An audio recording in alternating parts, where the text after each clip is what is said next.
हाय, चलिए शुरू करते हैं अपन अपनी आज की कक्षा। और आज अपन लोग बात करने जा रहे हैं दोस्तों वेक्टर्स की।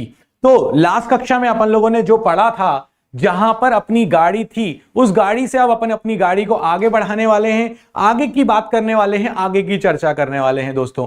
तो चलिए देखते हैं भैया कि आज हमारे पास है क्या, कहां तक अपन लोगों ने गाड़ी को छोड़ा था, वो सारी चीजें देखेंगे। आज अपन लोग जो बात करने जा रहे हैं दोस्तों, उसमें अपना सबसे पहला टॉपिक जो है, वो सबसे पहला टॉपिक है अपना triangle law of vector addition. अगर मैं आज की बात करूं तो आज का अपना जो टॉपिक है, आज के सारे टॉपिक्स अगर अपन देखें यहां पर, तो सबसे पहले अपन लोग बात करने वाले हैं triangle law of vector addition की। फिर अपन लोग बात करने वाले हैं इसका एनालिटिकल मेथड की। फिर अपन लोग यहां पर बात करने वाले हैं स्पेशल केसेस की। फिर अपन लोग बात करने वाले हैं पैरेललोग्राम लॉ की। तो चलिए आगे की बातें सारी अगर अपन देखें यहां पर, तो मेरे पास यहां पर 4 चीजें हैं आज पढ़ने के लिए। अच्छा, लास्ट कक्षा की अगर अपन लोग बात करें कि भाई लास्ट क्लास में हम लोगों ने क्या क्या पढ़ा था, तो अगर अपन रिकैप करें लास्ट क्लास का, तो उसमें हमारे पास हमने सबसे पहले तो ये बात करी थी, और मैंने कहा था मेरे लिए वेक्टर यहीं खत्म हो गया जब मैंने आपसे कहा कि वेक्टर का मतलब होता है magnitude into direction. I am good Ekanshi, how are you? Good to see your message buddy. So vector का मतलब होता है अपने पास मैग्नीट्यूड इनटू डायरेक्शन। बेसिकली यही मैंने तुमसे कहा था कि ये मेरे पास एक वेक्टर होता है। अगर मैं इसमें और थोड़ी सी बात को आगे बढ़ाऊं, तो यहां पर मेरे पास, जब मैं टाइप्स ऑफ वेक्टर की बात कर रहा था, रिप्रेजेंटेशन ऑफ वेक्टर की बातें कर रहा था, उस केस में मैंने आपसे कहा था कि जो मेरे पास लेंथ होती है, वो लेंथ क्या रिप्रेजेंट करती है? वो लेंथ रिप्रेजेंट करती है मैग्नीट्यूड। याद आया कुछ? और अगर मैं यहां पर देखूं तो ये जो एरो होता है, ये एरो मुझे शो करता है डायरेक्शन। बहुत सारे बच्चों ने मुझे अपने अपने नोट्स भेज दिए हैं, बहुत बढ़िया, बहुत शानदार काम कर रहे हो तुम लोग, और उन सब में एकांशी के नोट्स सबसे सुंदर थे भाई। चलिए अब अगर अपन आगे बात करें, तो यहां पर मैंने कहा था कि एक और रिप्रेजेंटेशन है। ए के ऊपर मैं ऐसे बार लगा सकता हूं, या फिर मैं एरो लगा सकता हूं, या फिर अगर टाइम पास ही करना है तो मैं बोल्ड करके अगर ए लिखूंगा, तो ये भी मेरे पास वेक्टर को रिप्रेजेंट करने का एक तरीका होगा। तो ये मेरे पास वेक्टर को रिप्रेजेंट करने के कुछ कुछ तरीके हैं। अच्छा, अब अगर मैं आगे बात करूं इसमें और, तो हमारे पास जो नेक्स्ट चीजें आती हैं, वो नेक्स्ट चीजें क्या थी, और उन सब में इंपॉर्टेंट क्या था? हमने एक बात करी थी नल वेक्टर की, और भी बहुत सारे टाइप्स पर बातें करी थी, बट उन सारे टाइप्स पर जाने की अब आवश्यकता नहीं है, क्योंकि वो अपन ने एक बार रिकैप कर लिए, रिकॉल कर लिए हैं। अगर मैं यहां पर देखूं तो मेरे पास नल वेक्टर है, मेरे पास यूनिट वेक्टर है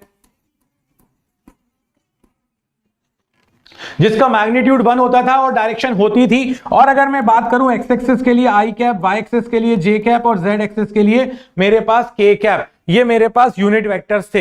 एक्स एक्सिस का यूनिट वेक्टर आई कैप, वाई एक्सिस का जे कैप, एंड जेड एक्सिस का मेरे पास के कैप, ये मेरे पास यूनिट वेक्टर्स थे। अगर मैं यहां पर और बात करूं, तो इस चीज को फिर मैंने आपसे कहा था कि वेक्टर एडिशन की बातें करी थी, और एडिशन की जब हम लोग बातें करेंगे, तो वेक्टर एडिशन के केस में हमारे पास जो लॉ आएंगे, वो 3 तरह के लॉस थे हमारे पास। एक था हमारे पास ट्राइंगल लॉ, एक था हमारे पास पैरेललोग्राम लॉ, एक था हमारे पास पॉलीगन लॉ। अब आज अपन लोग बहुत आराम से, सुकून से पूरी की पूरी चर्चा करने वाले हैं वेक्टर के एडिशन की। सारी चीजें सीखेंगे, सारे फॉर्मूलाज को अंडरस्टैंड करेंगे, उनका यूज सीखेंगे, क्योंकि अगर आज हमने इसमें महारत हासिल कर ली, तो भाई समझ लो कि फिजिक्स के जो लोग कहते हैं ना कि न्यूमेरिकल्स मुझसे नहीं बनते हैं, उनके सबके न्यूमेरिकल्स बनना आसान हो जाएंगे, क्योंकि वेक्टर चीजों को आसान करने के लिए होता है, मुश्किल करने के लिए नहीं होता है। तो मेरे साथ बोलना आपको भी है कि भैया वेक्टर किस लिए होता है? वेक्टर चीजों को आसान करने के लिए होता है। अब अगर मैं यहां पर समझूं, तो ये मैंने सारी चीजें पढ़ी थी लास्ट टाइम। अब मैं आ चुका हूं भैया किस पर? मैं आ चुका हूं ट्राइंगल लॉ पर। अगर मैं ट्राइंगल लॉ पर आ चुका हूं, तो ट्राइंगल लॉ के लिए हमने क्या सीखा था? ट्राइंगल लॉ के लिए हमने यह सीखा था कि अगर मेरे पास ये एक वेक्टर है, जिसको मैंने कहा कि ये मेरे पास ए वेक्टर है, इस वेक्टर को मुझे ऐड करना है। मान लेते हैं मेरे को एक और वेक्टर है, ये बी वेक्टर है, और इस बी वेक्टर के साथ मुझे इस ए वेक्टर को ऐड करना है और रिजल्टेंट निकालना है। तो जब मुझे यहां पर रिजल्टेंट निकालना है ए वेक्टर और बी वेक्टर को ऐड करके, तो फाइनली मेरे पास आउटपुट कैसा आने वाला है। तो वो हमसे ये कहते हैं कि भाई अगर आपके पास ए वेक्टर और बी वेक्टर हैं तो आप इनको इस तरह से अरेंज करिए कि एक का हेड दूसरे के टेल के साथ अरेंज हो जाए, मतलब कि वो किस में आ जाए, वो आ जाए हमारे ऑर्डर में। अगर मैं दो वेक्टर्स को ऑर्डर में ले लूं, ये मेरे पास बी वेक्टर हो गया, ये मेरे पास ए वेक्टर हो गया, और तो यहां पर जब इन दो वेक्टर्स को अगर आप ऑर्डर में लेते हैं तो आपके पास जो थर्ड और क्लोजिंग साइड होती है इस ट्राइंगल की, taken in opposite order, that will give you the direction and magnitude of the resultant vector. मतलब कि यहां पर अगर ये मेरे पास आर वेक्टर है तो ये R vector basically vector addition है ए वेक्टर और बी वेक्टर का। सो ट्राइंगल लॉ मुझसे ये कहता है कि if two vectors are represented by two sides, consecutive sides of a triangle, both in magnitude and direction and taken in order. Order मैंने बता दिया कि किस तरह से, taken in order, then the closing side of the triangle taken in opposite order will give you the resultant of those two vectors. A vector और B vector है तो इन दोनों का resultant A vector plus B vector यहां पर अपने पास आ जाएगा। ये अपने पास बहुत क्लियर होना चाहिए कि ऑर्डर क्या होता है, किस तरह से इनको अरेंज करा जाता है। That's it. बस अगर आपको इतना पता है तो प्रॉब्लम अपनी सॉल्व हो चुकी है। हमारे पास इन दोनों का रिजल्टेंट आ गया है, हम इसका रिजल्टेंट निकाल देंगे। अगर मेरे पास, ये तो पहली कंडीशन हुई, अगर मैं यहां पर आपसे बात करूं कि भाई ये मेरे पास एक वेक्टर है ए वेक्टर और ये दूसरा वेक्टर है मेरे पास बी वेक्टर, मान लेते हैं। अब मैंने कहा भाई ट्राइंगल लॉ का मुझे जरा यूज करके इसको दिखाओ कि कैसे होगा। तो मैंने कहा लो भाई कर देता हूं, उसमें क्या है मेरे लिए। ये मेरे पास यहां से एक वेक्टर ऐसा आ गया। अब इसमें गलती क्या नहीं करनी है, गलती ये नहीं करनी है कि इस वेक्टर को, क्योंकि डायरेक्शन तो इस तरफ रहेगी, मगर मैं इसको शिफ्ट कर सकता हूं पैरेलली कहीं पर भी। तो मैं इसको शिफ्ट इस तरह से करूंगा कि यहां पर इसकी टेल अरेंज हो जाए, यानी ये हो जाए मेरा बी वेक्टर। और अगर ये मेरा बी वेक्टर बन गया तो फाइनली मेरे पास यहां पर इसका ये जो क्लोजिंग साइड होगी, क्योंकि ऑर्डर तो ऐसा होता बट मुझे अपोजिट ऑर्डर में लेना है, तो ये मेरे पास इसकी क्लोजिंग साइड हो गई और ये आ गया मेरे पास resultant A vector plus B vector. अगर दो वेक्टर मेरे पास हैं तो उसका रिजल्टेंट आर वेक्टर, ए वेक्टर प्लस बी वेक्टर निकल के मेरे पास आ गया। सो ये मेरे पास बेसिकली ट्राइंगल लॉ है और ये ट्राइंगल लॉ मुझे यही समझाने की कोशिश कर रहा है। ठीक है, ये बात क्लियर है, सबको क्लियर है ये बात? जल्दी से यस नो करो जरा जल्दी से कि हाँ हाँ ठीक है क्लियर है हमको। ठीक है, अगर ये बात क्लियर है तो आगे बढ़ेंगे अपन। अब अगर अपन आगे बढ़ें तो यहां पर अपने पास जब ए वेक्टर बी वेक्टर की बातें हो गई हैं, ठीक है, ए वेक्टर बी वेक्टर की बातें हो गई हैं, तो अब मुझे इसको एनालिटिकली, जैसा मैंने कहा, मुझे अब इसको एनालिटिकली ये प्रूव करना है। प्रूव करना है इन द सेंस की क्या प्रूव करना है भाई? आप मैं हर बार ग्राफ तो बनाऊंगा नहीं कि मैं पहले एक लाइन खींचूं ए वेक्टर, फिर स्केल से मेजर करके और डी का यूज करके दूसरी लाइन बनाऊं, फिर दूसरी लाइन बनाने के बाद फिर मैं एक तीसरी लाइन बनाऊं, फिर स्केल से मेजर करूं और निकालूं रिजल्टेंट। वो नहीं कर पाएंगे अपन। अब अगर अपन वो नहीं कर पाएंगे तो फिर क्या कर पाएंगे अपन? तो भाई इसके लिए आपको सिंपल, बहुत सिंपल काम करना है, मैथमेटिकली इस चीज को ड्राइव करके लाना है। तो अब मैंने स्टेटमेंट आपको बता दिया। क्या बताया स्टेटमेंट? सुन लीजिए अच्छे से। When two vectors are represented by two sides of a triangle, both in magnitude and direction and taken in order, then the third side, the closing side of the triangle, will represent the resultant of those two vectors both in magnitude and direction. That's it. ये clear है? Okay, चलो अब अगर ये भी clear है तो अब यहां पर अगर हम आ जाएं तो भाई अब हमारे पास इसका एनालिटिकल मेथड, मतलब कि अब मुझे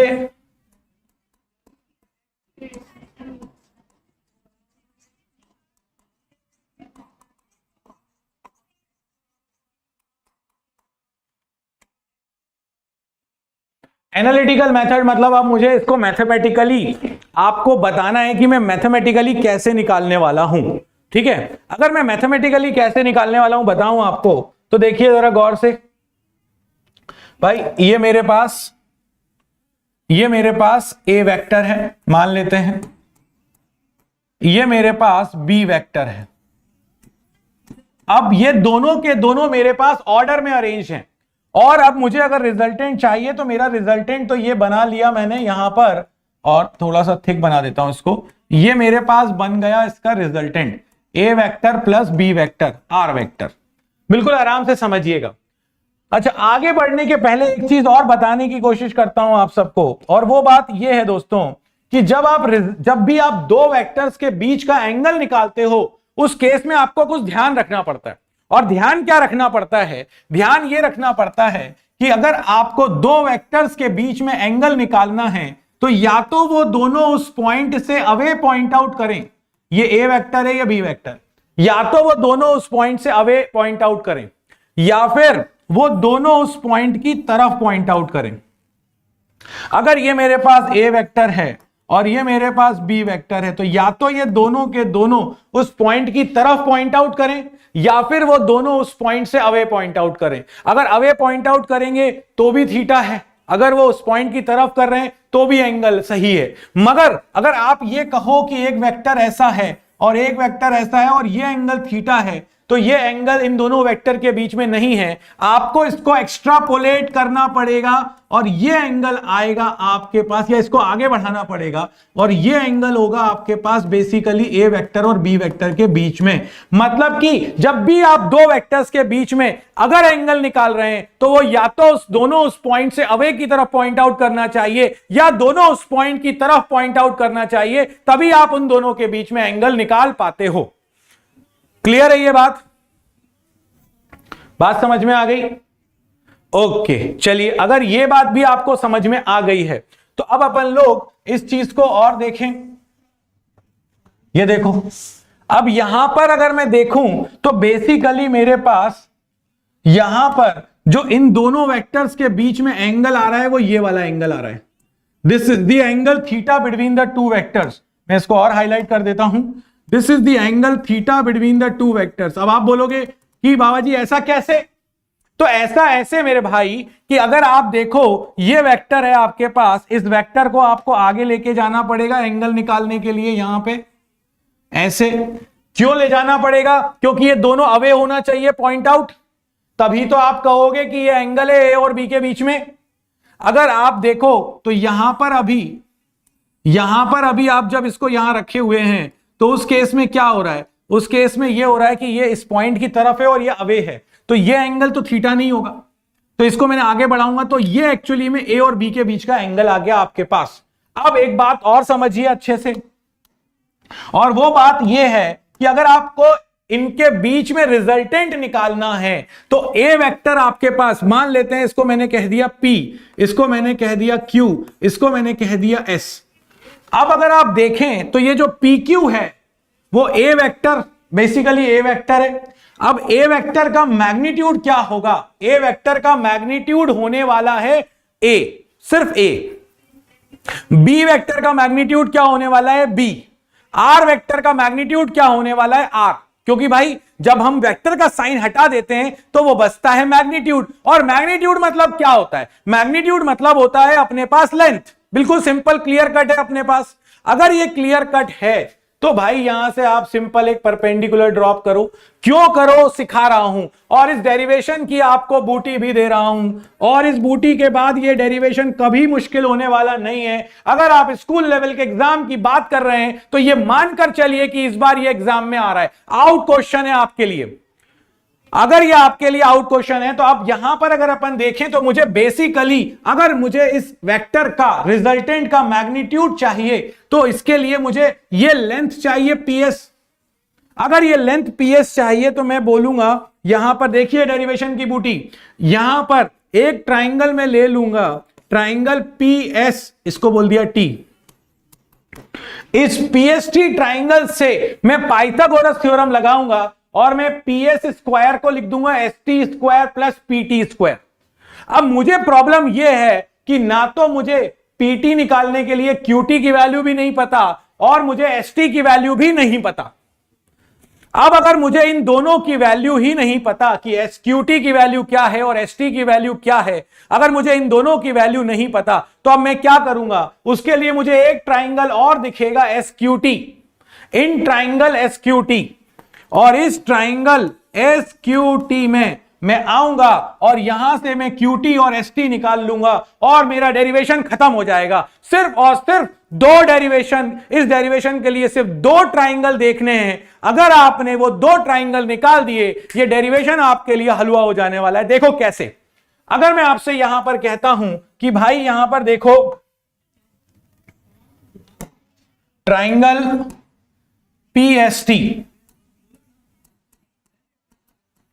अगर इस PST ट्राइंगल में मैं आऊं और मुझसे कहा जाए कि भैया रिजल्टेंट तो PS है, तो मैं कहूंगा इस ट्राइंगल में पाइथागोरस थ्योरम लगाऊं तो मैं लिख सकता हूं PS square is equal to PT square plus ST square. और अगर मैं इसको ऐसा लिख सकता हूं तो मुझे PT तो पता नहीं है पूरा, तो मैंने कहा भाई मैं इसको लिख देता हूं PQ प्लस QT, क्योंकि भाई लेंथ ही तो चाहिए मुझे, और लेंथ मतलब मैग्नीट्यूड।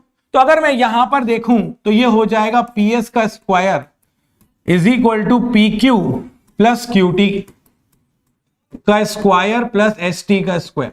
अब प्रॉब्लम कहां खड़ी हुई है सर? प्रॉब्लम यहां पर है कि मुझे QT और ST तो पता ही नहीं है। अब अगर मुझे QT और ST नहीं पता तो मैं आगे कैसे सॉल्व करूं? यस सर नो सर करते रहा करो भाई, जागते रहा करो सब। हां, तो अगर अपन देखें यहां पर कि मुझे पता होना चाहिए, अब PS की वैल्यू तो मुझे पता है कि R है, मुझे PQ की वैल्यू पता है कि इसकी लेंथ, इसका मैग्नीट्यूड होगा, A वेक्टर का मैग्नीट्यूड A होगा, तो PQ मुझे पता है कि A होगा। मुझे QT नहीं पता, मुझे ST भी नहीं पता। अब अगर मुझे QT और ST नहीं पता तो इस ट्राइंगल में मैं आकर ST और QT निकालूंगा। अब अगर मैं यहां पर देखूं तो मेरे पास जो ट्राइंगल बन रहा है, इस ट्राइंगल में, इन ट्राइंगल, इसको इक्वेशन 1 बोल देंगे। इन ट्राइंगल, कौन से ट्राइंगल में आ जाएंगे? हम आ जाएंगे अब SQT में, in triangle SQT। SQT triangle में जैसे ही आएंगे, साइन थीटा अपने पास क्या हो जाएगा? Perpendicular upon hypotenuse. परपेंडिकुलर क्या है? ST, हाइपोटेन्यूज क्या है? SQ। अब आप देखो ST आपको निकालना है और SQ की वैल्यू क्या होगी ये आपको पता है। इस वेक्टर की लेंथ क्या होगी? इसका मैग्नीट्यूड, और अगर ये B वेक्टर है तो इसका मैग्नीट्यूड B होगा, वही लेंथ है, तो SQ की वैल्यू हो गई B। तो ये आ जाएगा ST is equal to B sine theta. ये SQ की वैल्यू हो गई B इधर आ गया तो ये हो गया B साइन थीटा। ST की वैल्यू आ गई। अब मुझे किसकी वैल्यू चाहिए? अब मुझे चाहिए यहां पर वैल्यू इस सेक्शन की, ST के बाद QT की। तो इन ट्राइंगल SQT, इस ट्राइंगल में अगर अपन आ जाए तो मुझे QT, ये क्या है? बेस, ये क्या है? हाइपोटेन्यूज, तो ये आ जाएगा QT upon QS is equal to cos theta, base upon hypotenuse. अगर ये कॉस थीटा है तो QT की वैल्यू क्या आ जाएगी? QS कितना है मेरे पास? QS की वैल्यू मेरे पास है B, और B इधर चला गया तो ये हो जाएगा B कॉस थीटा। तो मेरे पास QT की वैल्यू भी आ गई है, मेरे पास QT की वैल्यू भी आ गई है, मेरे पास ST की वैल्यू भी आ गई है, मतलब QT आ चुका है, ST आ चुका है, मेरे को PQ पता है, मेरे को PS पता है, डेरिवेशन खत्म। यही तो कहा था, यही बूटी तो बोली थी कि सिर्फ दो ट्राइंगल लेने हैं और ये डेरिवेशन खत्म हो जाएगा, और ये समझना है कि मैग्नीट्यूड मतलब लेंथ, और कुछ नहीं समझना। अगर इतना कर लिया तुमने तो यहां पर अगर अपन देखें फ्रॉम इक्वेशन 1, इस इक्वेशन 1 में जैसे ही मैं आऊंगा, मैं यहां पर PS की जगह पर R रख दूंगा, PS की जगह R रख दूंगा, PQ की जगह पर मैं रख दूंगा A, QT की जगह पर मैं रख दूंगा B cos थीटा, और ST की जगह पर मैं रख दूंगा B sin थीटा। अब ये सारी वैल्यूज मेरे पास हैं, मुझे कोई दिक्कत नहीं है, मैं इक्वेशन 1 में आ जाता हूं, PS की जगह पर रख देता हूं R, तो R स्क्वायर, PQ की जगह पर रख देता हूं A, QT की जगह पर रख देता हूं B cos थीटा का square plus S T is B sine theta, तो ये बी साइन थीटा का स्क्वायर। ये आ गया अपने पास R square is equal to this square plus this square. R square की वैल्यू अगर अपन देखें ए प्लस बी का whole square, A square plus B square plus 2ab cos theta, A plus B का whole square, A square plus B square plus 2ab plus B square sine square theta. अब अगर अपन देखें यहां पर तो इन दोनों में से क्या कॉमन आ रहा है, साइन स्क्वायर थीटा नहीं, बी स्क्वायर कॉमन आ रहा है, तो ये हो गया आर स्क्वायर ए स्क्वायर। देखो जरा जल्दी से, ये मैंने लिख दिया R square is equal to A square. अब देखो यहां पर B square cos square theta, B square sine square theta, तो मैंने बी स्क्वायर कॉमन ले लिया, तो क्या बचा sign square theta plus cos square theta. अगर अपन देखें तो यहां पर फिर क्या बच रहा है 2ab कॉस थीटा, तो plus 2ab cos theta. So यहां पर आपके पास क्या निकल के आ गया, A square sine square theta plus cos square theta is 1, तो ये आ गया A square plus B square plus 2ab cos theta. So R is equal to under the root of A square plus B square plus 2ab cos theta. So ये आपके पास resultant निकल के आ गया, दो वेक्टर ए और B का।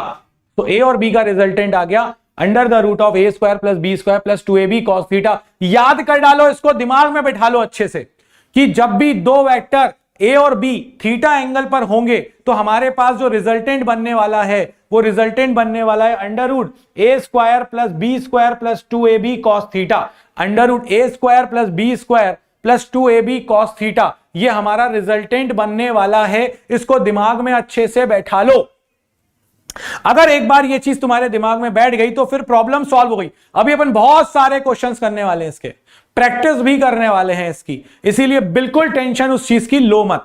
आ जाओ जरा जल्दी से वापस। अब अगर अपन यहां पर देखें कि डायरेक्शन ऑफ रिजल्टेंट निकालना है, direction of resultant vector,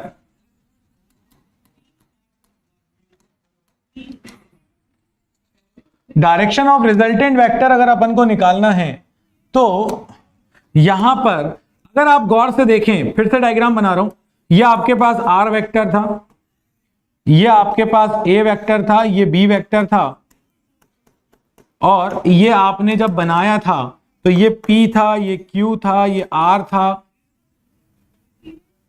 PQS, PQS और ये T, और इस एंगल को हम थीटा बोल रहे थे और इसको हम अल्फा बोल रहे थे।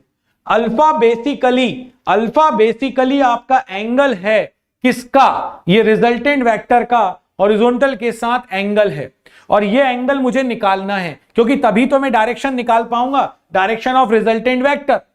अब अगर मुझे डायरेक्शन ऑफ रिजल्टेंट वेक्टर निकालना है तो उस केस के लिए मैं क्या करूंगा, उस केस में मुझे यहां पर ये एंगल अल्फा चाहिए, और उसके लिए मैं यहां पर ले लेता हूं tan अल्फा। अगर मैं यहां पर tan अल्फा ले लूं किस ट्राइंगल में, PST में, so in triangle PST tan alpha is equal to perpendicular upon base, perpendicular क्या है ST, और बेस क्या है आपके पास PT। अब PT को आप क्या लिख सकते हो, tan alpha is equal to ST। PT को आप क्या लिख सकते हो, PT को आप लिख सकते हो PQ प्लस QT, और अगर ये PQ प्लस QT है तो ये हो जाएगा tan alpha is equal to ST। बच्चों ST क्या है अपने पास, ये क्या था ST, ये देखो ST की वैल्यू क्या थी B साइन थीटा, QT की वैल्यू क्या थी B कॉस थीटा, तो ये हो गया ST B sine theta. PQ क्या हो गया A, QT क्या हो गया B साइन थीटा, तो आया B कॉस थीटा।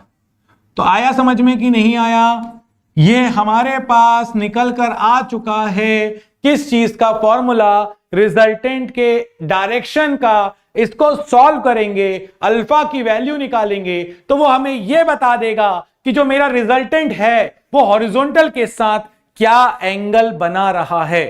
क्लियर है ये बात, यस और नो, यस और नो, सारे लोग बताओ सारे लोग बताओ मुझे कि ये क्लियर है कि नहीं है।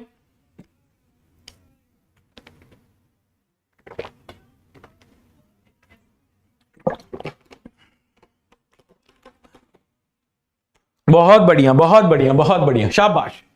चलिए, तो अब ये तो अपने पास क्लियरिटी आ गई कि मेरे पास रिजल्टेंट क्या होता है, रिजल्टेंट का एंगल क्या होगा। अब मैं आगे बढ़ता हूं और अब मैं बात करता हूं यहां पर कि भाई अब मैं एक एक करके केसेस लूंगा और बहुत आराम से गहरी सांस लो। वेक्टर आज हम सीख के ही जाएंगे, वेक्टर हमारे खून में घुस जाना चाहिए आज। तो अगर मैं यहां पर देखूं तो मैं सबसे पहले यहां पर यह केस ले रहा हूं कि अगर थीटा की वैल्यू 0 डिग्री है, मतलब कि when two vectors are in the same direction, when two vectors are parallel, या तो आप उन्हें कहें पैरेलल और इन सेम डायरेक्शन। अगर ये सेम डायरेक्शन में है या फिर परपेंडिकुलर हैं, तो भैया अब ये आप देखो, मान लेते हैं कि ये ए वेक्टर है और ये बी वेक्टर है, दोनों के बीच का एंगल 0 डिग्री है। अगर ये एंगल 0 डिग्री है, इस केस में हमारे पास यहां पर थीटा रिजल्टेंट आ जाएगा under the root of A square plus B square plus 2ab cos 0, क्योंकि दोनों की डायरेक्शन सेम है तो थीटा की वैल्यू 0 डिग्री हो गई। और अगर थीटा की वैल्यू 0 डिग्री हो गई तो रिजल्टेंट क्या आ जाएगा, under the root of A square plus B square plus cos 0 होता है 1, A square plus B square plus 2ab, और ये हो जाएगा मेरे पास resultant under the root of A plus B का होल स्क्वायर, स्क्वायर से root cancel, so resultant is mod of A plus B. This is the resultant of these two vectors which are in the same direction. Obviously मुझे direction भी मांगी जाएगी, मैं direction भी अपने फॉर्मूले से एक बार निकालकर जरूर दिखाऊंगा। तो अगर मुझसे कहा गया कि डायरेक्शन बताइए इसकी, ऑब्वियसली आना तो इसी डायरेक्शन में चाहिए, मगर फिर भी अगर मैं देखूं तो मेरे पास फॉर्मूला था tan alpha is b sin theta upon a plus B cos theta. अब थीटा तो 0 डिग्री है तो 0 रख दो, तो ये आ जाएगा tan alpha is equal to b sin 0 upon a plus B cos 0। Cos 0 होता है 1, sin 0 होता है 0, तो tan अल्फा आपके पास आ गया 0, तो अल्फा क्या आ गया आपके पास 0। हेंस आपके पास यहां पर जो tan थीटा है उसकी एंगल भी, रिजल्टेंट का एंगल भी 0 डिग्री आ गया, मतलब कि रिजल्टेंट भी इसी डायरेक्शन में आने वाला है। Resultant will also be in the same direction. Alpha 0 degree है। आई होप ये क्लियर है। देख लो जरा इसको सब लोग अच्छे से एक बार। जब 0 डिग्री होगा दो वेक्टर्स के बीच का एंगल, तो उस केस में मेरे पास ये सुंदर सा रिजल्टेंट आ जाएगा, और रिजल्टेंट आ जाएगा mod of A plus B, mod of A plus B. Okay great, चलिए आगे बढ़ते हैं दोस्तों। और अगर अपन बात करने जा रहे हैं केस 2 की, केस 2 मुझसे क्या कहता है, केस 2 मुझसे यह कह रहा है theta is equal to 90 degree, मतलब कि when two vectors are perpendicular to each other,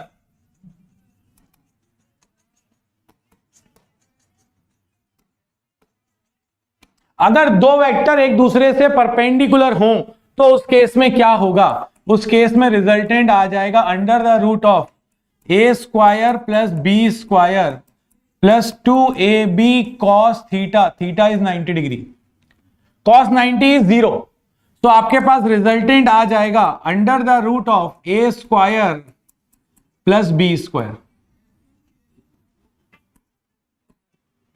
under the root of A square plus B square. ये आपके पास क्या निकल के आ जाएगा, ये आपके पास निकल कर आ जाएगा इसका रिजल्टेंट, क्योंकि कॉस 90 होता है 0।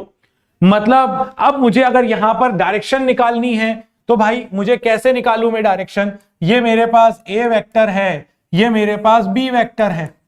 अब मुझे ये पता करना है, अभी अपन पैरेललोग्राम लॉ भी सीखेंगे, तब मैं बताऊंगा कि ये मेरा रिजल्टेंट है। अगर ये, और वैसे भी इसको उधर ले जाके रिजल्टेंट तो यही आने वाला है, ये एंगल अल्फा है। अब मुझे अल्फा निकालना है, कैसे निकालूं? तो भैया डायरेक्शन भी निकालना अपन को आती है, निकाल देते हैं डायरेक्शन। क्या फॉर्मूला है बोलो जरा मेरे साथ? tan alpha is equal to B sine theta upon A plus B cos theta. Theta की वैल्यू अगर आप 90 डिग्री रखेंगे तो tan अल्फा आपके पास हो जाएगा B sign 90 upon A plus B cos 90। Cos 90 होता है 0, साइन 90 होता है 1, तो tan alpha is basically equal to क्या आ गया? tan alpha is basically equal to b upon a, क्योंकि cos 90 हो गया 0, sin 90 है आपके पास 1, तो आपके पास अल्फा की वैल्यू क्या निकल कर आ गई? tan inverse b upon a। So basically आपके पास जो रिजल्टेंट आ रहा है वो रिजल्टेंट का एंगल आएगा tan inverse b by a। अब जो भी b है जो भी a है, अगर दोनों बराबर हैं तो b दोनों का मैग्नीट्यूड कैंसिल होकर tan इनवर्स 1, tan 1 कब होता है? 45, रिजल्टेंट बिल्कुल बीच में आ जाएगा। भाई डिपेंड करेगा, यस और नो? बात समझ में आई? बात समझ में आई? क्लियर है सबको? बिल्कुल क्लियर है। मॉड इसलिए लगाया है क्योंकि वो मैग्नीट्यूड है, और मैग्नीट्यूड हमेशा क्या होता है? पॉजिटिव होता है ना? तो अगर वहां पर आप कभी आगे जाकर अगर कभी नेगेटिव का साइन भी गलती से आया तो हमें उसको नेगेटिव नहीं लिखना है, इसीलिए हमने वहां पर मॉड लगाया है। ओके, अब आगे बात करते हैं, केस 3 की तरफ चलते हैं। केस 3 हमसे क्या कह रहा है? केस 3 हमसे यह कह रहा है कि अगर थीटा की वैल्यू 180 डिग्री हुई तब क्या होगा? अगर थीटा की वैल्यू 180 डिग्री हुई तब क्या होगा? तो हमने कहा भाई हम वो भी बता देते हैं, यानी कि एंटी पैरेलल है। If A vector and B vector are anti parallel, मतलब कि अगर ये दोनों एंटी पैरेलल हैं उस केस में क्या होगा? उस केस में ये होगा कि ये ए वेक्टर है, यहां पर मेरे पास बी वेक्टर है, इनके बीच का एंगल 180 डिग्री है। सो अगर ये 180 डिग्री इनके बीच का एंगल है तो यहां पर मेरे पास A vector B vector angle 180 degree. अब देखो जरा रिजल्टेंट क्या आएगा? Under the root of A square plus B square plus 2ab cos 180। Cos 180 क्या होता है भैया? कॉस 180 होता है, मैंने कहा था 90 से ऊपर जब भी वैल्यू हो उसको 180 से क्या कर दो? माइनस कर दो। जैसे ही 180 से माइनस करोगे 180 माइनस 180 हो जाएगा 0। कॉस 0 होता है अपने पास 1, मगर क्योंकि ये 90 डिग्री से ज्यादा है इसीलिए बाहर लगा देंगे माइनस। तो आपके पास क्या आ जाएगा resultant? r is equal to under the root of A square plus B square minus 2ab।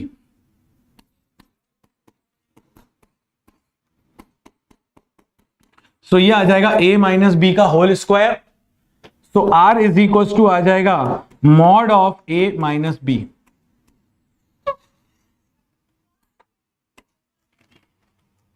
सो आपके पास अगर दो वेक्टर 180 डिग्री पर हैं तो आपके पास जो रिजल्टेंट आने वाला है वो रिजल्टेंट आने वाला है mod of a minus B, मतलब कि A square plus B square plus 2ab cos 180। Cos 180 cos minus 1 होता है, A under root A square plus B square minus 2ab, ये हो जाएगा a माइनस बी का स्क्वायर, स्क्वायर से root cancel हो जाएगा, mod of a minus B. क्यों? अगेन ये मैग्नीट्यूड है, इसको हम नेगेटिव नहीं लिखेंगे, है ना।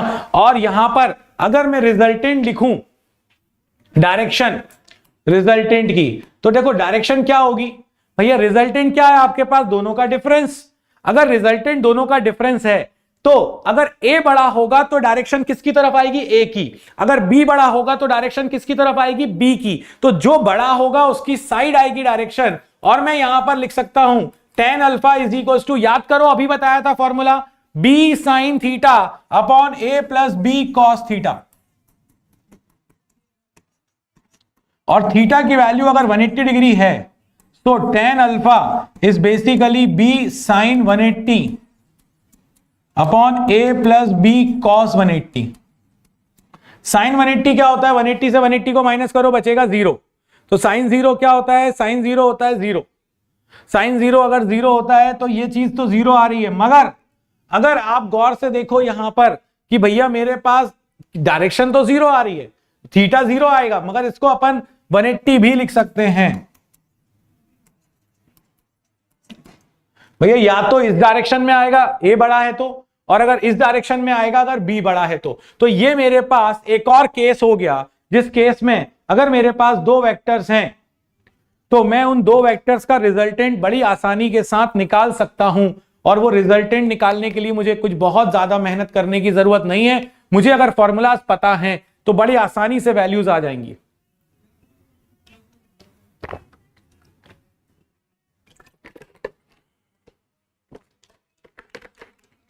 यस,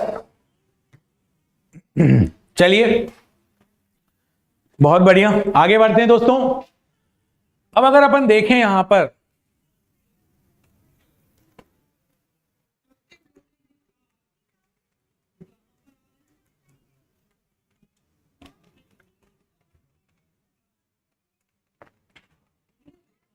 एक मिनट, ओके चलिए आगे बढ़ते दोस्तों।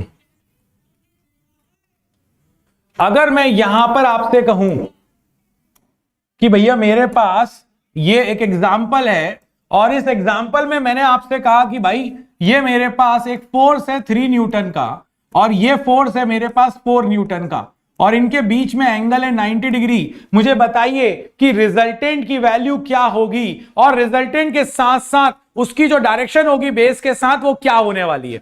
तो अगर मैं यहां पर देखूं कि ये 3 न्यूटन है और ये 4 न्यूटन है, तो मेरे पास जो रिजल्टेंट आएगा, क्योंकि मुझे पता है 90 डिग्री पर रिजल्टेंट हो जाता है √a² प्लस b², cos 90 0 हो गया, तो ये आ जाएगा मेरे पास √3² प्लस 4², यानी रिजल्टेंट आ जाएगा √9 प्लस 16, यानी रिजल्टेंट आ जाएगा √25, यानी कि रिजल्टेंट आ जाएगा 5 न्यूटन।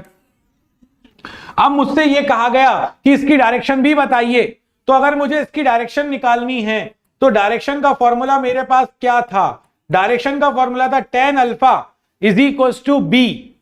बी कौन होता था? इसके साथ अगर रिजल्टेंट का एंगल निकालना है तो बी दूसरा वाला होता था, तो बी साइन थीटा, साइन क्या है यहां पे, थीटा क्या है 90 upon A plus B cos theta.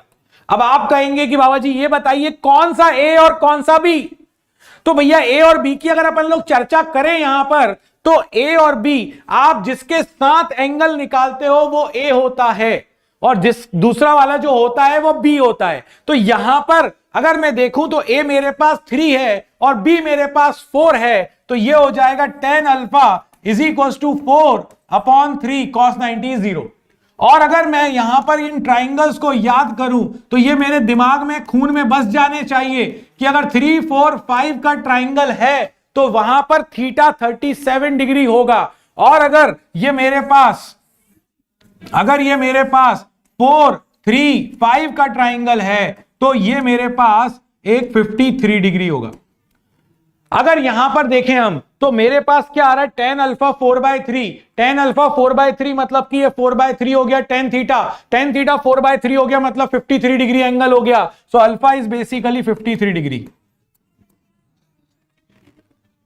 Clear है? So alpha is basically 53 degree in this case, और बड़े आसानी के साथ मैंने इसका आंसर कैलकुलेट कर लिया, मुझे कोई दिक्कत इसमें नहीं निकल कर आई।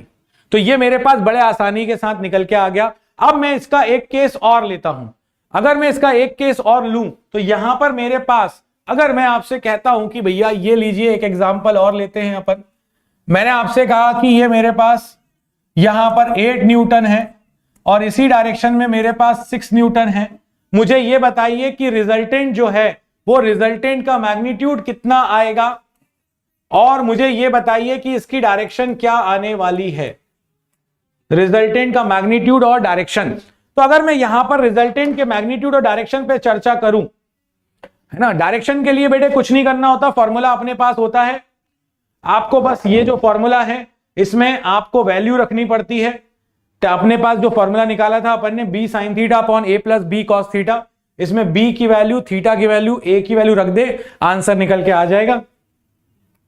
ठीक है, ये मेरे पास बी की वैल्यू क्या थी, यहां पर बी की वैल्यू मेरे पास थी 4 और ए की वैल्यू क्या थी मेरे पास, ए की वैल्यू थी मेरे पास 3। सो ये आ गया मेरे पास बी, यानी कि 4 sin 90 upon 3 plus 4 cos 90, cos 90 होता है 0, तो ये बचा 4/3। 4 3 5 का ट्राइंगल अगर है तो ये अपने पास 53 डिग्री है, 3 4 5 का ट्राइंगल है तो ये 37 डिग्री है। बस इतना ही याद रखना है, एंगल के सामने वाली साइड अगर 3 है तो आप पक्की बात है 37 डिग्री है, एंगल के सामने वाली साइड 4 है तो वो आपके पास 53 डिग्री है। अच्छा, अब इस क्वेश्चन को देखो जरा, अगर मैं यहां रिजल्टेंट देखूं तो क्या ये दोनों के दोनों मेरे सेम डायरेक्शन में है? अगर ये दोनों मेरे सेम डायरेक्शन में है, इसका क्या मतलब है? इसका मतलब ये है कि भैया ये ऐड हो जाएंगे दोनों, a प्लस बी आ जाएगा, इसका आंसर 6 + 8 यानी कि 14 न्यूटन। क्योंकि जब भी दो वेक्टर सेम डायरेक्शन में होते हैं तो रिजल्टेंट क्या आ जाता है? रिजल्टेंट आ जाता है उनका सम। और अगर मैं इसके डायरेक्शन की बात करूं तो अल्फा आ जाएगा 0 डिग्री। क्यों? क्योंकि दोनों के दोनों सेम डायरेक्शन में है तो रिजल्टेंट भी इसी डायरेक्शन में आता है। ये हमने सीख लिया है, ठीक है। अगर मैं यहां पर अगर मैं आपसे बात करूं, बेटा कोई सा भी केस लगाइए आप लोग, कोई से भी केस में अगर आप बात करेंगे तो हर बार आपको सिर्फ बी, थीटा और ए की वैल्यू रखनी है और आपके पास डायरेक्शन निकल के आ जाएगी। tan अल्फा क्या होता है? b sin theta upon a plus B cos theta. b क्या होता है? जिसके साथ एंगल निकाल रहे हैं वो a और जो दूसरा वाला है वो b। बस वैल्यू रखो, आंसर सामने आ गया, है ना। चलिए अब देखिए एक और एग्जांपल। अगर मैं आपसे ये कहता हूं कि ये मेरे पास 10 न्यूटन है और ये मेरे पास 4 न्यूटन है, तो ये मेरे पास केस 3 बन गया भैया। अब केस 3 बन गया मतलब क्या हो गया? मतलब ये हो गया कि मुझसे कहा गया इसका रिजल्टेंट निकाल के लाओ, इसका रिजल्टेंट क्या आने वाला है? तो मैंने कहा भाई रिजल्टेंट आने वाला क्या है? रिजल्टेंट मेरे पास आएगा इन दोनों का डिफरेंस 10 - 4 मॉड, इसलिए क्योंकि नेगेटिव नहीं लिखना है और 10 बड़ा है 4 छोटा है, और क्योंकि इनके बीच का एंगल जो मुझे दिख रहा था वो 180 डिग्री दिख रहा था, तो मैंने कहा कि भाई रिजल्टेंट आएगा 10 - 4। 10 - 4 की वैल्यू क्या हो गई आपके पास? 6, तो आंसर आ गया 6 न्यूटन। अब ये तो फोर्स एग्जांपल ले रहा हूं इसलिए न्यूटन लिखा है, नहीं तो सीधे सीधे वेक्टर बोल देता, कोई सा भी जो होता वेक्टर उसकी यूनिट लिख देते अपन। अब ये मेरे पास 10 - 4 = 6 हो गया। जैसे ही 10 - 4 = 6 हुआ, अब मेरे पास यहां पर इसकी डायरेक्शन निकालनी है मुझे। अगर मुझे इसकी डायरेक्शन कैलकुलेट करनी है तो यह समझना होगा कि कौन बड़ा है, 10 बड़ा है कि 4 बड़ा है। 10 बड़ा है तो 6 न्यूटन की जो डायरेक्शन आने वाली है वो 10 की डायरेक्शन में ही आने वाली है। बड़े की साइड ही तो सब भागेंगे, छोटे की तरफ थोड़ी ना भागेंगे। Getting my point? भैया इसकी शीट करनी है अपन को, इसीलिए ध्यान से बिल्कुल, ठीक है। अब अगर अपन आ जाएं तो यहां पर ये अपने पास कुछ एग्जाम्पल्स हो गए जिनका अपन यूज करके इसको सॉल्व कर रहे थे। अब मैं यहां पर आपके सामने कुछ पॉइंट और लेता हूं। अगर आपके पास दो वेक्टर हैं, कुछ स्पेशल पॉइंट्स हैं, जरा इनको ध्यान रखिएगा, बहुत इंपॉर्टेंट पॉइंट्स हैं, ठीक। अगर आपके पास दो वेक्टर्स हैं, ये ए वेक्टर है, ये बी वेक्टर है और इनके बीच का एंगल थीटा है, तो इस केस में इन दोनों वेक्टर के बीच की, देखो भाई अगर किसी ने मुझ पे फोर्स लगाया, एक ने इधर खींचा और दूसरे ने मुझे इधर धक्का दे दिया, रिजल्टेंट क्या आता है अपने पास? √√a² + b² + 2ab cos theta. अब समझिएगा अच्छे से, अगर एक ने मुझे इधर धक्का दिया और दूसरे ने मुझे इधर ही धक्का दिया तो दोनों के दोनों का डायरेक्शन सेम था तो ऐड हो गया। तो इसका मतलब यह है कि दो वेक्टर अगर ए और बी हैं, और ये बहुत सारे केस में एमसीक्यूज में काम आने वाला है, अगर दो वेक्टर मेरे पास ए और बी हैं और दोनों की डायरेक्शन अगर सेम है तो इसका मैक्सिमम वैल्यू रिजल्टेंट की हो सकती है mod ऑफ a + b। जब थीटा की वैल्यू 0 डिग्री हो, आपके पास दो वेक्टर का मैक्सिमम वैल्यू कितनी हो सकती है? दो वेक्टर के एडिशन, दो वेक्टर अगर हैं तो 0 डिग्री पर अगर हैं तो वो उस समय उन दोनों के बीच की मैक्सिमम वैल्यू होगी, क्योंकि रिजल्टेंट होने वाला है a + b। क्लियर? हमने देखा है ना रिजल्टेंट a + b। अगर मैं आपसे ये कहता हूं कि मेरे पास इसकी मिनिमम वैल्यू क्या होगी, तो मिनिमम वैल्यू होगी इसकी mod of a minus B, जब थीटा की वैल्यू 180 डिग्री होगी। मतलब कि एक ने मुझे इधर खींचा, एक ने मुझे इधर खींचा, तो भाई साहब देखो इधर जाऊंगा कि इधर जाऊंगा, तो अगर दोनों बराबर हुए तो कहीं नहीं जाऊंगा, डिफरेंस आ गया 0। मगर अगर ये ज्यादा हुआ तो ये मुझे इधर खींचेगा, इधर चला जाऊंगा, ये ज्यादा हुआ तो इधर चला जाऊंगा। तो भाई जिसका ज्यादा होगा वो उस साइड में चला जाऊंगा। क्लियर है ये बात? क्लियर है ये बात? ठीक है। सो अगर यहां पर हम देखें तो आर मैक्स हमारे पास होगा mod of A plus B, or min होगा हमारे पास mod of A minus B. अगर मैं आपसे ये कहता हूं, एक एग्जांपल लेता हूं आपसे कि भैया ये आपके पास 10 न्यूटन 8 न्यूटन और 4 न्यूटन का फोर्स है, या 10 न्यूटन और 8 न्यूटन के दो फोर्सेस हैं, तो मुझे ये बताइए कि ये 10 न्यूटन और 8 न्यूटन के फोर्सेस से आप कितना मैक्सिमम फोर्स प्रोड्यूस कर सकते हो और कितना मिनिमम फोर्स प्रोड्यूस कर सकते हो। तो आप कहेंगे सर मिनिमम होगा इनका डिफरेंस मतलब 2 न्यूटन और मैक्सिमम होगा इन दोनों का सम यानी कि आपका 18 न्यूटन। सो बेसिकली अगर आपसे कहा गया कि अगर आपके पास ये दो फोर्सेस हैं, 10 न्यूटन है 8 न्यूटन है, तो बताइए मैक्सिमम कितना फोर्स, आप कहेंगे सम। आपसे बोला जाएगा मिनिमम कितना फोर्स, आप कहेंगे इन दोनों का डिफरेंस यानी कि 2 न्यूटन। क्लियर है ये बात? एक एग्जांपल दूं, अगर एक एग्जांपल और दूं तो यहां पर आप अब एक एग्जांपल और देखिए, ये आपके पास एग्जांपल है भाई, ये मैंने आपसे कहा कि F1 की वैल्यू आपके पास 5 न्यूटन है और F2 की वैल्यू आपके पास 1 न्यूटन है। तो बताइए यहां से आप कितना मैक्सिमम फोर्स प्रोड्यूस कर सकते हैं एंड कितना मिनिमम फोर्स प्रोड्यूस कर सकते हैं। आप सभी के आंसर्स का मैं चैट में वेट कर रहा हूं, जरा जल्दी से आंसर निकालो भाई, क्विकली कैलकुलेट, जल्दी निकालिए, मैं वेट कर रहा हूं आपके आंसर्स का।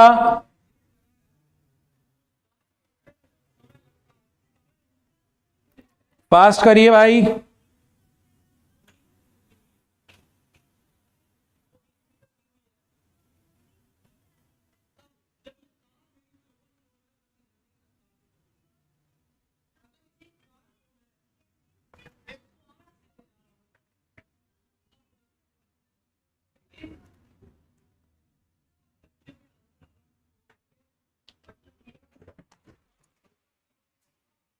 यस, क्या आंसर आया?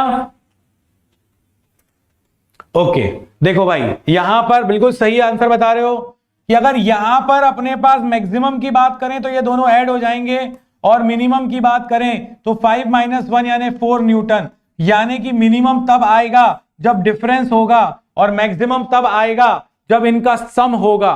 तो 5 + 1 हो गया 6, 5 - 1 हो गया हमारे पास 4 न्यूटन।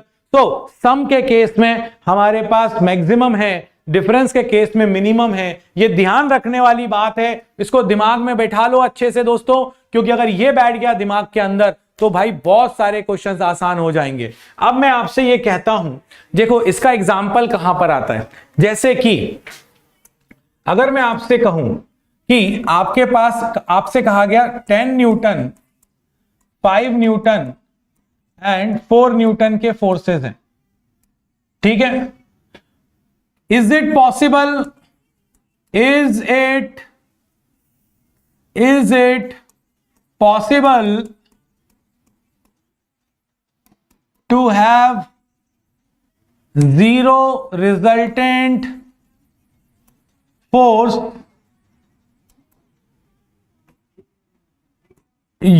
Using above 3 forces? ये ऊपर वाले तीनों फोर्सेस का यूज करके क्या ये पॉसिबल है कि आप जीरो फोर्स निकाल पाओ? यस और नो। तो आपसे कहा गया कि भैया क्या आप जीरो फोर्स निकाल पाओगे? जीरो कब होगा? जब रिजल्टेंट अपने पास सम जो होगा फैक्टर सम वो जीरो आ जाए। अब मैंने तो यहां पे 3 दे दिए, तो अब आप क्या करो, कोई भी 2 ले लो, आया हुआ क्वेश्चन है, कोई भी 2 ले लो आप। यहां पर मैंने ले लिया ये 2, मैंने कहा भाई यहां पर मेरे पास 3 फोर्सेस हैं, एक है 10 न्यूटन, एक है मेरे पास 5 न्यूटन। तो मैं ये 2 फोर्सेस ले लेता हूं, take any 2। Step 1 take any 2। कोई भी दो फोर्सेस ले लो। अब आपने मैंने ले लिया 10 और 5 एग्जांपल के लिए, सबसे पहला सॉल्यूशन। तो अगर मैं यहां पर देखूं तो यहां से मिनिमम कितना आएगा, मिनिमम आएगा 10 - 5 यानी 4, सॉरी 10 - 5 इज 5 क्या कर रहा हूं मैं, 10 - 5 इज 5 एंड यहां से मैक्सिमम कितना आएगा 10 + 5 यानी कि 15। इसके अलावा आप थीटा की वैल्यू जैसे जैसे बदलोगे वैसे वैसे आपके पास रिजल्टेंट की वैल्यू बदलती चली जाएगी, मगर मिनिमम 5 है, 5 से कम नहीं हो सकती, और मैक्सिमम 15 है, 15 से ज्यादा नहीं हो सकती, 5 से 15 के बीच में कोई भी वैल्यू यहां पर पॉसिबल है। तो अगर यहां पर आप देखें जो तीसरा फोर्स था वो 4 न्यूटन का था, इन दोनों का रिजल्टेंट कभी 5 से कम आ नहीं सकता। तो अगर मैंने 5 भी मान लिया मिनिमम, तो जो 4 होगा वो उसको बैलेंस आउट नहीं कर पाएगा। मतलब कि अगर 5 - 4 रिजल्टेंट भी निकाला हमने इन दोनों का और उसके साथ तीसरे के साथ, तो वो 1 न्यूटन आ जाएगा, 0 नहीं आएगा। आप कहेंगे कि एक काम करते हैं, थोड़ा सा इसको टेस्टिंग के लिए आप थोड़ा दो अलग अलग फोर्सेस ले लीजिए जरा। हमने कहा ठीक है ले लेते हैं, मेथड 2 दूसरा वाला ले लेते हैं, एक 5 ले लेते हैं और एक 4 ले लेते हैं। 5 न्यूटन और 4 न्यूटन ले लिया। अगर इन दोनों का हम देखें तो यहां से मिनिमम फोर्स कितना मिलेगा हमको, मिनिमम मिलेगा हमको 1 न्यूटन, दोनों का डिफरेंस, और यहां से मैक्सिमम फोर्स कितना मिलेगा, दोनों का सम 9 न्यूटन। सो अगर आप देखें तो यहां छूटा हुआ कौन था, 10 न्यूटन छूटा हुआ था बच्चों, और इन दोनों का जो मिनिमम है वो 1 आ रहा है और जो मैक्सिमम आ रहा है वो 9 न्यूटन आ रहा है। अरे भैया 9 न्यूटन से ज्यादा है ये फोर्स जो 10 न्यूटन का है, कहां से ये 0 होगा, कभी बैलेंस आउट कर ही नहीं पाएगा। इसका मतलब है कि इन तीनों फोर्सेस से कभी भी आप 0 रिजल्टेंट फोर्स प्रोड्यूस नहीं कर पाएंगे। 0 क्यों नहीं कर पाएंगे, क्योंकि मिनिमम और मैक्सिमम की रेंज में तीसरा वाला भाई आ ही नहीं रहा है। अगर आ जाता तो पॉसिबल हो जाता। ठीक है, आगे बात करते हैं दोस्तों। ये तो अपने पास इसकी बात हो गई। अब इसके बाद अपने पास मैक्सिमम मिनिमम की बात हो गई। हाँ मैक्सिमम, बिल्कुल बिल्कुल बिल्कुल बिल्कुल सही, बिल्कुल सही, बिल्कुल सही, शाबाश। चलिए अब अगर अपन देखें यहां पर, तो अगर मैं आपसे ये कहता हूं एक और स्पेशल केस, ये दिमाग में होना चाहिए, मैं इसका पूरा डेरिवेशन बता रहा हूं, इसके बाद फिर इसके एप्लीकेशंस भी बताऊंगा। और ये अब जितनी भी चीजें चल रही हैं, आज की क्लास वेक्टर की सबसे इंपॉर्टेंट क्लास थी। आज की क्लास गलती से भी दिमाग से नहीं निकलनी चाहिए, चाहे कुछ भी हो जाए। अब अगर मैं यहां पर देखूं स्पेशल केस, मेरे पास स्पेशल केस क्या बोल रहा हूं कि मान लेते हैं ए वेक्टर और बी वेक्टर का मैग्नीट्यूड सेम है और वो एक्स है। Magnitude of A vector and magnitude of B vector is equal to x, मतलब कि इनका मैग्नीट्यूड सेम है और एक्स है। तो उस केस में मेरा रिजल्टेंट क्या निकल के आएगा, तो अगर एंगल थीटा मान लूं, दो वेक्टर है, ये भी एक्स है, इसका मैग्नीट्यूड भी एक्स है और ये थीटा एंगल पर, तो जो रिजल्टेंट निकल कर आएगा वो आ जाएगा x square plus x square plus 2x into x into cos theta. अगर यहां पर देखें अपन तो r आ जाएगा under the root of x square plus x square 2x square plus 2x square cos theta. अगर हम यहां पर देखें तो under the root of 2x square 1 plus cos theta. तो अगर हम यहां पर देखें तो यह आ जाएगा under the root of 2x square. Half angle formula कहा था, दिमाग में बैठा लो, कहा था रट डालो, कहा था कि मैं बार बार यूज करूंगा, और देखो फाइनली मैंने यहां पर यूज कर लिया। और जिसको याद नहीं है उन सबके लिए यहां पर लिख कर दे रहा हूं ज्ञानी, और अब मत भूलना बार बार। फॉर्मूला क्या है, 1 plus cos theta is 2 cos square theta by 2। Half angle formula, अगर यहां पर थीटा है तो यहां कॉस थीटा बाई 2 होगा। अगर यहां 2 थीटा है जो हमने पढ़ा था तो ये हो जाएगा 2 थीटा का आधा थीटा। अभी यहां थीटा है तो आधा थीटा बाई 2। तो अगर यहां पर हम देखें तो ये आ जाएगा 1 plus cos theta. 1 plus cos theta की जगह पर मैं क्या लिख दूंगा, 1 प्लस कॉस थीटा की जगह पर लिख दूंगा 2 कॉस स्क्वायर थीटा बाई 2। अगर मैं इसको 2 कॉस स्क्वायर थीटा बाई 2 लिखूं तो 2 2 हो गया 4, तो यहां रिजल्टेंट बन जाएगा 4 का रूट हो गया 2, एक्स स्क्वायर का आ गया x, cos square theta by 2 का आ गया कॉस थीटा बाई 2, और ये आपके पास फाइनली रिजल्टेंट निकल के आ गया। अगर आपके पास दो इक्वल वेक्टर हैं तो उसका रिजल्टेंट होता है 2x cos theta by 2। Theta क्या है? उनके बीच का angle. 2x cos theta by 2, इसको दिमाग में अच्छे से बैठा लीजिए, इसकी बत्ती दिमाग में जलती रहनी चाहिए कि अगर दो इक्वल वेक्टर हैं, ऐसे वेक्टर, इक्वल वेक्टर मतलब कि दो ऐसे वेक्टर हैं जिनका मैग्नीट्यूड इक्वल है, इन दैट केस जो रिजल्टेंट निकल कर आएगा वो आएगा under the root of a square plus B square plus 2ab cos theta से 2x cos theta by 2, where theta is the angle between the two vectors. Theta is angle between two vectors. ये आपके पास आ गया। अब अगर ये आपके पास निकल कर आ चुका है तो इस केस में अब हम आगे बढ़ें और देखें कि भैया डायरेक्शन क्या होगी। अगर आपके पास दो इक्वल वेक्टर हैं तो डायरेक्शन भी निकाल लेते हैं अपन, और अगर अपन डायरेक्शन यहां पर निकालें तो उस केस में क्या आएगी डायरेक्शन? डायरेक्शन हमारे पास आने वाली है, ये एक और वेक्टर है x, ये वेक्टर है x और इनके बीच का एंगल है थीटा। तो ये आपके पास रिजल्टेंट इस डायरेक्शन में आएगा। हम पैरेललोग्राम लॉ सीखेंगे, वैसे आप ट्राइंगल लॉ से भी इसको इधर ले जाइए, फिर दो साइड्स हो जाएंगी ट्राइंगल की सेम ऑर्डर में, तीसरी साइड अपोजिट ऑर्डर में इसका रिजल्टेंट होगी। तो अगर हम यहां पर देखें तो ये हमारे पास क्या आने वाला है? tan alpha is equal to x cos x A sine theta, याद है अभी बताया था, sorry B sine theta, B sine theta upon A plus B cos theta. So tan alpha is basically equal to बी की जगह x, x sine theta upon x plus x cos theta. तो tan alpha is basically equal to, नीचे से x common तो sine theta ये आ जाएगा 1 plus cos theta, x common, x से एक्स कैंसिल। अगर हाफ एंगल फॉर्मूले अभी याद जो बताए थे वो याद हैं तो साइन थीटा की जगह आप लिख सकते हो 2 sine theta by 2 cos theta by 2, क्योंकि साइन 2 थीटा होता था 2 साइन थीटा कॉस थीटा, यहां 2 थीटा नहीं है, थीटा है, तो आधे हो जाएंगे angle theta by 2 theta by 2।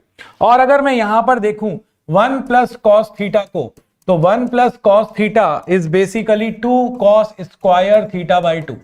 सो आप यहां पर देखो तो आपके पास आ जाएगा tan alpha is equals to sine theta is 2 sine theta by 2 cos theta by 2 divided by 1 plus cos theta is 2 cos square theta by 2। 2 से 2 कैंसिल, कॉस थीटा बाई 2 से एक cos theta by 2 cancel, sine theta by 2 upon cos theta by 2 is basically equal to tan theta by 2। So अगर equate करें तो 10 से equate करने पे angle मिल रहा है alpha is equal to theta by 2, और ये हमें पता भी था बट हमने फिर भी प्रूव कर लिया कि अगर आपके पास दो ऐसे वेक्टर्स हैं जिनका मैग्नीट्यूड इक्वल है, उस केस में जो रिजल्टेंट निकल कर आता है वो उन दोनों के एंगुलर बाइसेक्टर पर होता है, बीच में होता है, एंगुलर बाइसेक्टर पे होता है, बीच में होता है। रिजल्टेंट जो आएगा वो एंगुलर बाइसेक्टर पर होगा, बाइसेक्टर पर होगा रिजल्टेंट, ये ध्यान रखने वाली बात है। क्लियर है ये? अगर ये बात भी आपको क्लियर है तो अब अपन और आगे बात कर सकते हैं, और अगर आगे बात करें तो यहां पर अपने पास अपन ने जो केस लिख लिया था, फॉर्मूला लिख लिया था दो इक्वल वेक्टर्स के लिए 2x cos थीटा बाई 2, और जो डायरेक्शन आ रही है रिजल्टेंट की वो आ रही है angular bisector, that is theta by 2।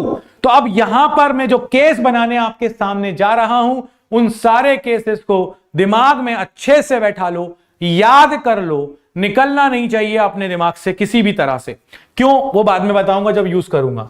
तो r इज इक्वल टू, अगर मैं सबसे पहली चीज ले लूं, जब थीटा की वैल्यू मेरे पास 0 डिग्री है, तो ये 0 ही रखोगे आप यहां पे, तो cos 0 होता है अपने पास 1, तो आंसर आ जाएगा r is equal to 2x। अगर 0 डिग्री रखें तो cos 0 होता है 1, तो यहां पर और रिजल्टेंट एंगल भी आपका 0 डिग्री आएगा। अगर आपके पास दो इक्वल वेक्टर हैं मगर उनके बीच का एंगल है 60 डिग्री, तो आप यहां पर रखेंगे 60/2 हो जाएगा 30 डिग्री। cos 30 कितना होता है? cos 30 होता है आपके पास √3/2, यानी कि जब दो इक्वल वेक्टर 60 डिग्री पर होते हैं तो रिजल्टेंट आता है उनका एक का मैग्नीट्यूड इंटू √3। और अगर आप इसका एंगल निकालेंगे अल्फा, तो अल्फा की वैल्यू आ जाएगी 60/2 यानी 30 डिग्री, क्योंकि एंगुलर बाइसेक्टर पे आएगा बीच में। बिल्कुल। अगर मैं यहां पर आपसे कहता हूं कि मेरे पास दो इक्वल वेक्टर हैं और वो 90 डिग्री पर हैं, तो यहां पर आ जाएगा मेरे पास r is equals to 2x cos 90/2 यानी कि cos 45। cos 45 होता है 1/√2।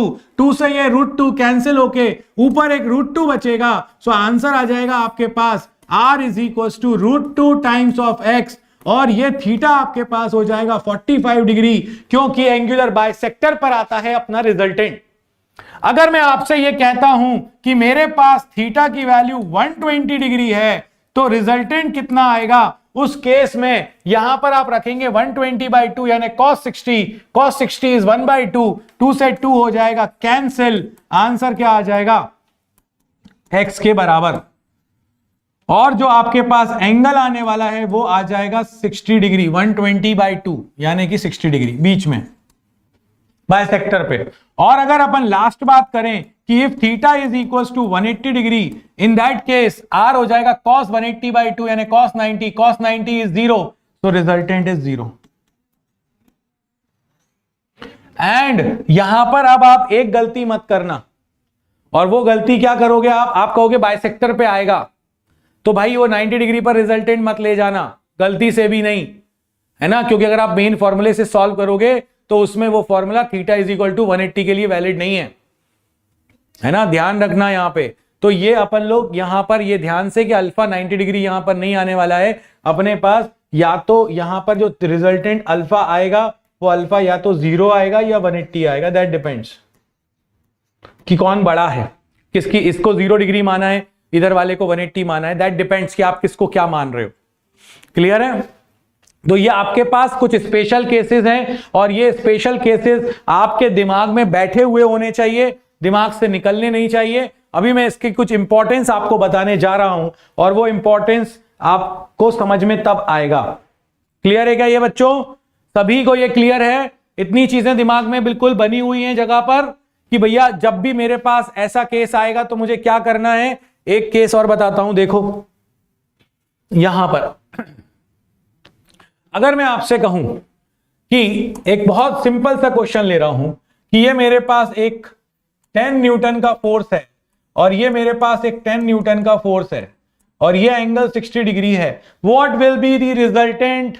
मुझे सिर्फ मैग्नीट्यूड चाहिए, क्योंकि मुझे पता है कि एंगल के बाइसेक्टर पे ही आएगा इसका रिजल्टेंट। तो अगर मुझे याद हो चुका है कि जब मेरे पास थीटा 60 डिग्री होता है तो जो रिजल्टेंट होता है वो एक वैल्यू का √3 टाइम्स होता है, आंसर डायरेक्ट आएगा 10√3।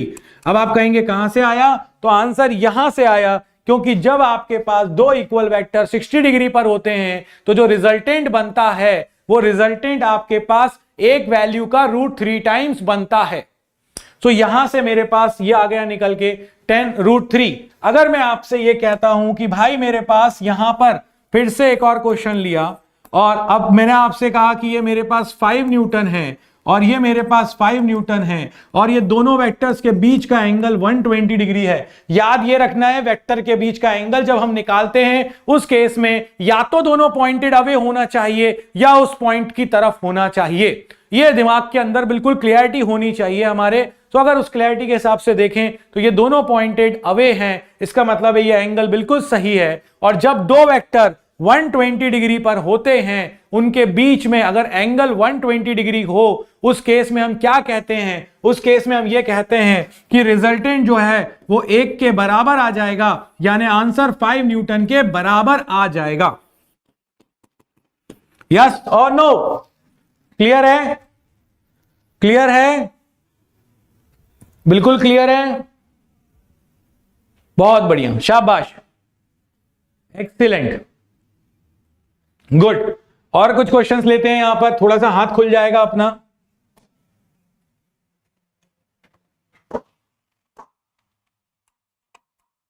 टिंग टिडिंग, डिडिडिंग डिडिडिंग डिडिंग डिंग डिंग। ये आपके पास 4 न्यूटन है, ये आपके पास 4 न्यूटन है, ये एंगल 90 डिग्री है। रिजल्टेंट बताओ कितना आएगा। एक और क्वेश्चन, ये आपके पास 4 न्यूटन है, ये आपके पास 4 न्यूटन है, ये एंगल 60 डिग्री है, बताइए रिजल्टेंट क्या आएगा। एक और क्वेश्चन है, ये आपके पास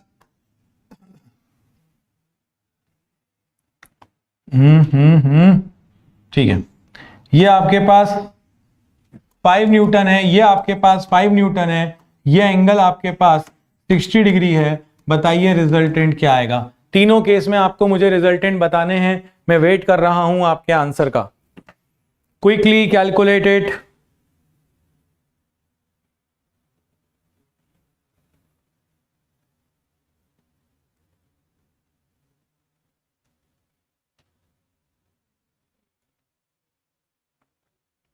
जल्दी से निकालो।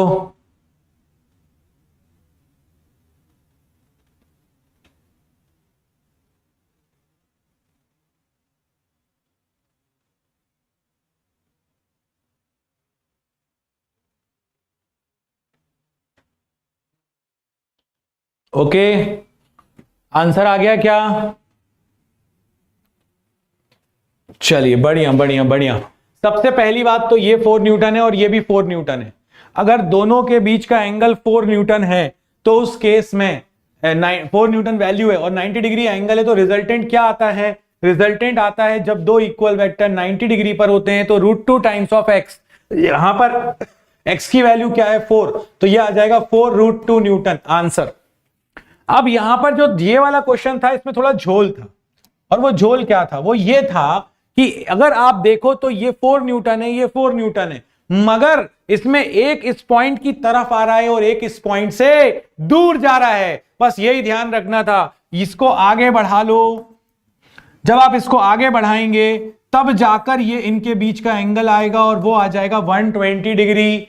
क्यों? क्योंकि जब भी हम वेक्टर्स के बीच में एंगल निकालते हैं तो या तो वो उस पॉइंट की तरफ होना चाहिए या उस पॉइंट से अवे होना चाहिए। तो ये मेरे पास जो रिजल्टेंट आएगा वो 4 न्यूटन ही आएगा, क्योंकि दो इक्वल वेक्टर जब 120 डिग्री पर होते हैं तो रिजल्टेंट अपन को 4 न्यूटन देते हैं, मतलब इक्वल देते हैं, एक के बराबर देते हैं। यहां 4 था तो 4 आ गया।